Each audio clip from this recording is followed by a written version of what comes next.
Hi friends, welcome back to live media PLR. ഞാൻ നിങ്ങളുടെ സ്വന്തം മുക്കിൻ പെരുവല്ലൂർ. നമ്മുടെ കാലത്തോടുള്ള ടേസ്റ്റ് അലോട്ട്, അതാണ് ഇന്നത്തെ നമ്മുടെ കട. അപ്പോൾ നമ്മളിന്ന് ഉച്ചയ്ക്ക് ഒരു 3 മണിയായി, 3-3:30 ആ സമയത്താണ് നമ്മൾ ലഞ്ച് കഴിക്കാനായിട്ട് ഇറങ്ങിയത്. ഇന്ന് ഞായറാഴ്ചയായിരുന്നു.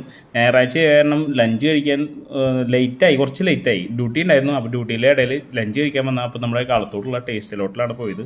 അപ്പോൾ മറ്റുള്ള ഹോട്ടലിലൊക്കെ ഏകദേശം ഫുഡ് കഴിഞ്ഞുകൊണ്ടുണ്ടായിരുന്നു. പിന്നെ അവർ പൊറോട്ട കഴിക്കാൻ താല്പര്യമില്ല. അപ്പോൾ നമ്മളിവിടെ ടേസ്റ്റ് അലോട്ടിൽ പോയപ്പോൾ അവിടെ റാവുത്തർ ബിരിയാണി എന്ന് പറഞ്ഞു.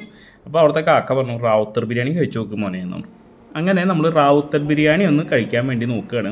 അപ്പോൾ ആൾ പറയുന്നത് എന്താ വെച്ച് കഴിഞ്ഞാൽ 10 കിലോ അരി നമ്മൾ ബിരിയാണി ഉണ്ടാക്കണമെങ്കിൽ അതിൽ 1 കിലോ നമുക്ക് ഇഞ്ചിയും വെളുത്തുള്ളിയും പേസ്റ്റ് ചേർക്കണം അത്രേ. അപ്പോൾ മസാലയൊക്കെ അതിൽ തന്നെ മിക്സ് അടിച്ച് വരുന്ന സംഭവമാണ് റാവുത്തർ ബിരിയാണി. അരിയിൽ തന്നെ കഴിക്കാൻ തരക്കേടില്ലായിരുന്നു. എന്താ വെച്ച് കഴിഞ്ഞാൽ കഴിയാറായിട്ട് അവിടെ ഭക്ഷണം കഴിഞ്ഞിട്ടുണ്ടായിരുന്നു. അപ്പോൾ നമ്മൾക്കൊരു ചെറിയൊരു 2 പീസ് തന്നിട്ട് നമ്മൾ ഒതുക്കി. എന്താ വെച്ച് കഴിഞ്ഞാൽ വേറെ ഉണ്ടായിരുന്നില്ല. നമ്മൾ പിന്നെ ഭക്ഷണം വേണമെന്ന് പറഞ്ഞ കാരണം അങ്ങനെ തന്നതാണ്. അപ്പോൾ നല്ല ടേസ്റ്റ് ഉണ്ടായിരുന്നു കഴിക്കാൻ. എന്ന് വെച്ചാൽ വായിൽ വെള്ളം വരുന്നുണ്ട് ഇപ്പോഴും.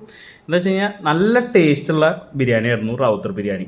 പക്ഷേ എന്താ പറയുകയെന്ന് വെച്ച് കഴിഞ്ഞാൽ ഇറച്ചി കഷ്ണം ഉണ്ടായിരുന്നില്ല. ആകെ 2 ചെറിയ പീസ് തന്നിട്ട് കഴിഞ്ഞു. പിന്നെ എന്താ പറയുക, പ്രത്യേക ടേസ്റ്റ്.